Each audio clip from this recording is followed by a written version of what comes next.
Greetings. This presentation documents a 2-year-long full-stack software development effort that turned into sort of a 24/7 epic quest to find out whether AI can help us solve some persistent and chronic design and engineering problems that persist in today's business software realm. I'm Steve King. I'm a conversational designer and an AI researcher. Thanks for joining me on this investigative journey. The testbed for this project was designed as a microcosm of conventional enterprise architectures with a transaction processing reference app that does contract finance and proposal generation. There's a user support chatbot, but beyond that, there's AI embedded in the transaction processing user interface.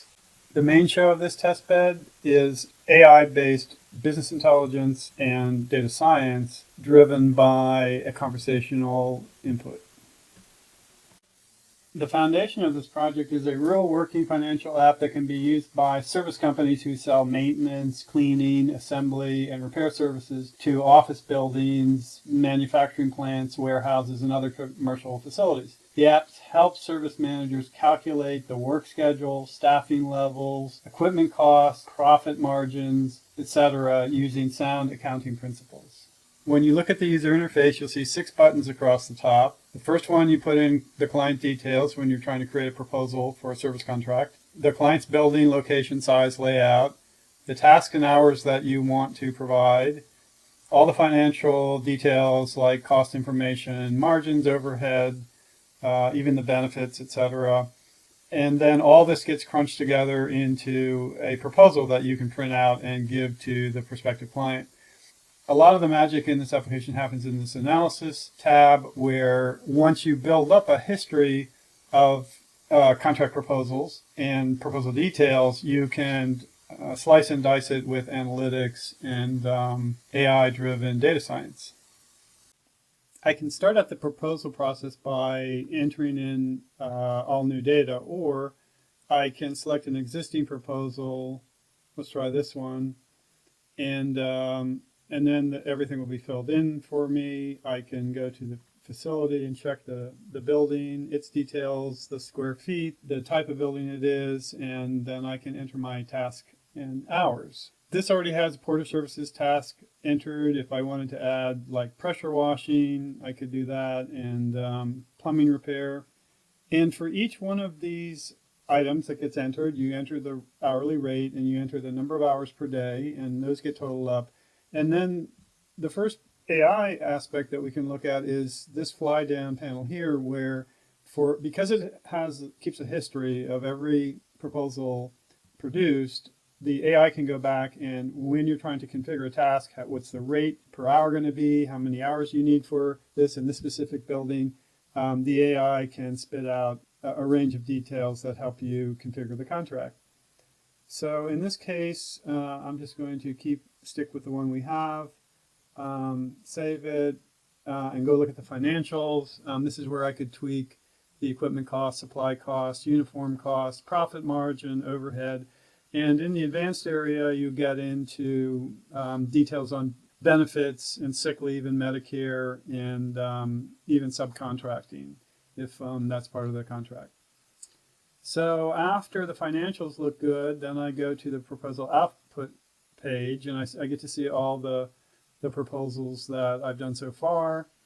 And I see this proposal came in at 50.9K for 24 hours a week, $30 supervisor rate, et cetera, et cetera. Net profit margin is here, 10%. And at this point, if I like it, I can print it out. And here's what a printed proposal looks like with all the key details that the client would want to see. And that's about it for the main proposal flow. Now we can look at the analysis aspects, which is really where a lot of the fun happens.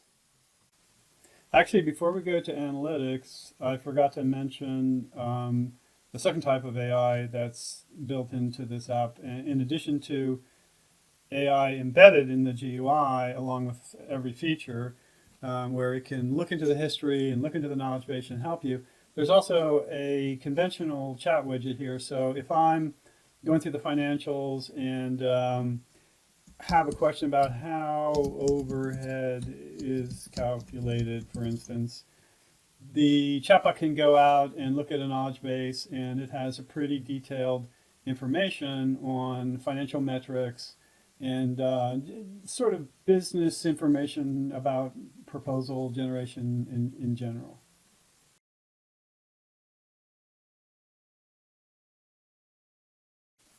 Here on the Analysis tab, you've got a drop-down menu where you can choose business intelligence done with SQL, where the AI writes SQL, math and stats, where AI does Panda and statistical analysis, and then there's machine learning and time series capabilities. Let's start with SQL Analytics, which is the most generally applicable. I can click on one of these, suggested inputs, and in the background the AI will look into the OLAP database and do a series of calculations and add up all my contracts in Wisconsin. If I wanted to do a free form question, I could say, show me the top 5 clients in Michigan who have medical buildings by, let's rank by net profit margin rate, and also show net profit in dollars. Let's see what it thinks about that. And this is involving reasoning AI, so it's not instantaneous. It takes its time, it does step-by-step reasoning, and that's where we get the massive accuracy. So there, I know this question pretty well, actually. Those are the actual 5. And of course, if we wanted to chart this, we can say show, let's just say show bar charts. I can add instructions. This is highly conversational.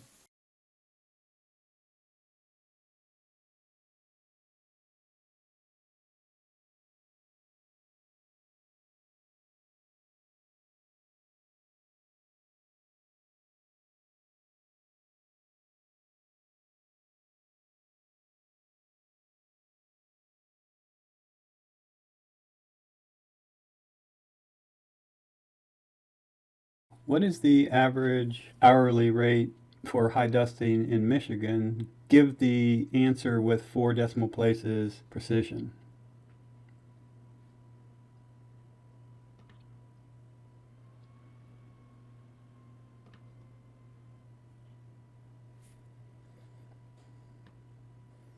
$27.84.91. $27.84.91. Although these 2 numbers come from completely different places, one comes from manually written SQL, the other comes from the model getting a query in the browser interface, they're virtually identical to 4 decimal places. And that's possibly the most simple SQL you could ask the model to write. There's examples with union and CTEs and window functions and subqueries. The model can do some pretty sophisticated stuff. This document is a capture I did of a whole series of queries into the SQL analysis pipeline, and they're virtually all correct, one after another, to 3 digits or more of precision. There is one place in here, I think, where I went wrong because I got confused about company size as employee count versus company size, which is also a slightly different enumerated column. I think it's right here. It got a little bit confused. This is a great example of how AI needs good naming conventions just like humans do. And so when I was a little bit more explicit, I went and looked for the actual field name in the data set, and I used the field name, and there's ways that the software can help you do that automatically. We haven't looked at that yet, but it's a key feature. But anyways, I went and changed my query a bit, and it got it right. So now let's look at the data science part of this, which looks like this. In the math and stats analysis section, we can investigate the data set using Python stats libraries. For instance, I could say, show me 2 histograms for net profit in Michigan and Ohio. And this is going to go out and look at the schema, create a pandas data frame, and then write some Python to answer the question. And there we go. It looks like with some interesting peaks and valleys, particularly in the Michigan data. The math and stats pipeline takes a fair amount of work to set up, but once it's running, it's really a joy to drive. You just talk to it, and it turns out amazing charts and studies. T-tests, chi-square, Mann-Whitney, probability distributions, correlation analysis, Pearson, Spearman, Kendall, variance analysis, regression analysis, confidence intervals. Basically, anything you can do in Python and Pandas, you can now do with simple prompts, which pretty much is the holy grail for business intelligence software that's used by knowledge workers who are not PhD data scientists. I generated all these slides with simple prompts. The results are highly accurate, and the inference is not particularly expensive, even when there's multiple model API calls. Knowledge workers may not understand all the stats lingo that you see here, but they are experts in their domain, and so these visualizations are intuitively meaningful in many cases. For instance, you see IQR, box plot, and area chart here. There's a wealth of information on performance for client accounts, and these same charts we can present with summary language that's geared to any level of skill and sophistication. Here's a set of very correct and wonderfully in-depth answers, violin plots from the Pandas agent pipeline.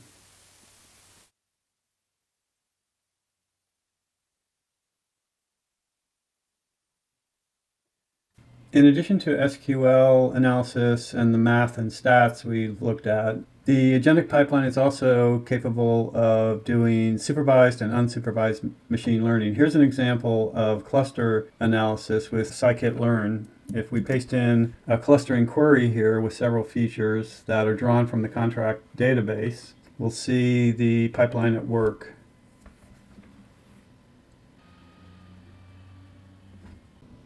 Depending on whether the query has categorical or numeric data, the pipeline will choose an algorithm like dbScan or k-means or k-prototype, and then it outputs low-dimensional cluster analysis, where you can see the features here on a PCA diagram with normalized scale, and then it will also do a higher dimensional scatter chart. And if we open this, we can see that groups that are closer to the front of this have a higher price and margin. The cluster analysis will pull out interesting insights from the data that aren't necessarily intuitive. Like, for instance, the higher margin contracts seem to be with smaller contract dollar figures, regardless of what size the company is in annual revenue, which is a really interesting potential pattern in customer activity. And then, in addition to the visual aspect of the pipeline output, you can get a tabular view that will round up each cluster and tell you what features like contract price, net profit, annual revenue,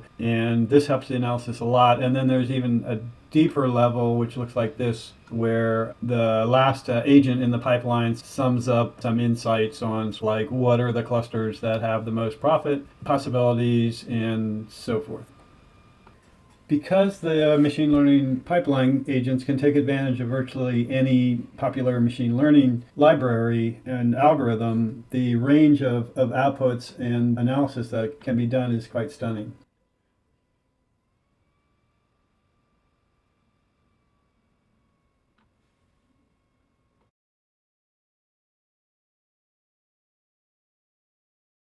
And here's the pricing for it. It's always fun to look at that. Last time I checked, I had spent $527. If I refresh this, now it's up to $549.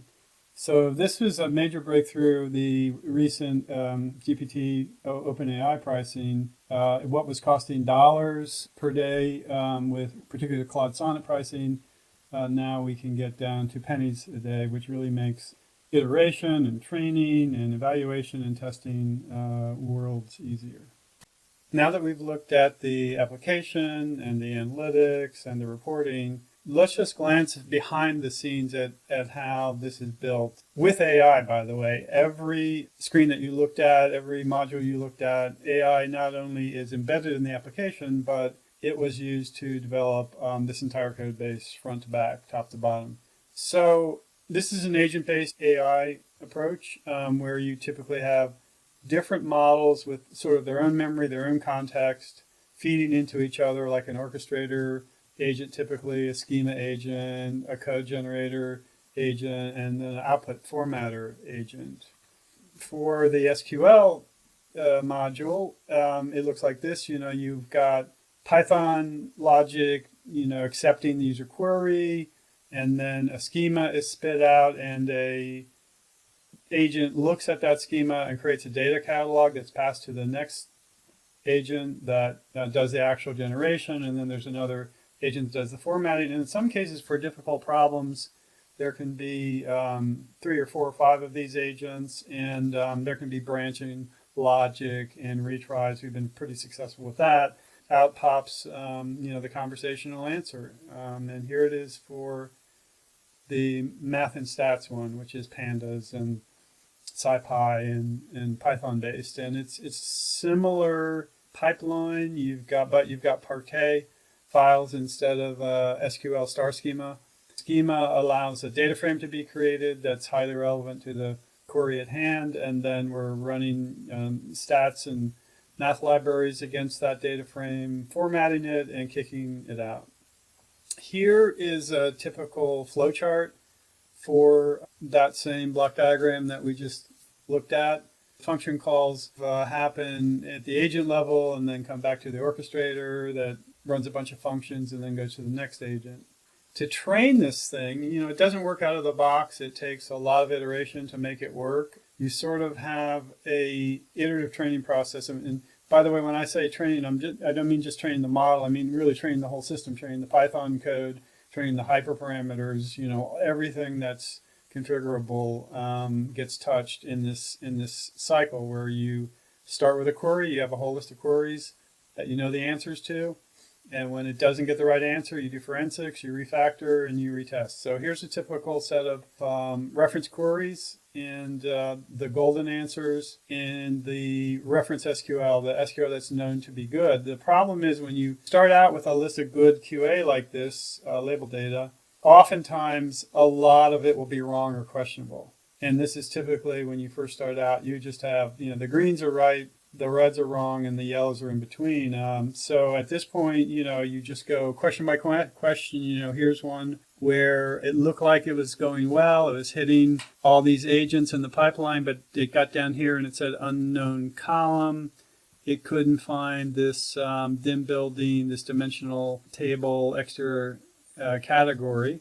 And so at that point, we can go into the logging system where every single call and agent activity is recorded, and you can see what are the prompts that go to the agents. You can see what their inputs and outputs are. And here we can see that there was confusion about an enumerated category. And once I get to the bottom of it, I'll typically write manual SQL to test what the SQL that the model wrote, and then once here you can see that it's looking for a column that doesn't exist. Here's an example of that SQL that gets written, and here's an example of where you can see all the tables and fields in enumeration in the analytical layer. And in this case, once I have a fairly good idea of what went wrong, I will get Claude Code involved in, and Claude will do some forensics of its own and typically will agree on what the problem is, although there's many times when Claude does go off in the weeds and we have to beat him over the head until he sees reason. And then here's where the prompt's getting updated for that particular failure. And once this prompt is updated and it gets run again, then it looks like it ran correctly. No matter how good the models and the code and the hyperparameter settings are, if the schema is terrible and the names are confusing, everyone's going to be confused. The humans the models, the Python, you name it. So there's a bunch of things that can be done to fix this. None of them are particularly easy or pleasant, but through some combination of them, the naming and the schemas can be cleaned up. Like refactor the namespace. This is always the one that the AI engineers love, because if you can refactor the schema before the model sees it and make the names clear and concise and unique, there's a lot less ugly code that has to be written in the back to try and map sensible names to the bad names. And here's where the mapping takes place. There's always some of this. And then also in the front end, there's wonderful things that we can do to help users, help the models disambiguate the namespace language. It's also always good to have conversational loops so the human and the bot can go back and forth and work it out in real time at query time. And then it's always good if you've got a massive data domain with hundreds or thousands of tables and columns, break it up in subdomains and then let the user through the GUI focus in on a subdomain so that the poor model isn't looking at thousands of columns with similar names. And so really what we're talking about here ideally, why do you think they call it a language model? You know, we're talking about language here. And so ideally what we need to move to is shared namespace where all of these components of the full stack participate as much as possible in a shared namespace. And that includes back-end, front-end, the user, the language model, and any fine-tuning done on the language model. And really ultimately this becomes an issue of organizational learning and organizational linguistics. So why did it take 2 years to do what should have taken 2 weeks or 2 months? 2 years ago, none of this stuff was mature. There wasn't enough model inference power. The latest generation of reasoning models has really helped.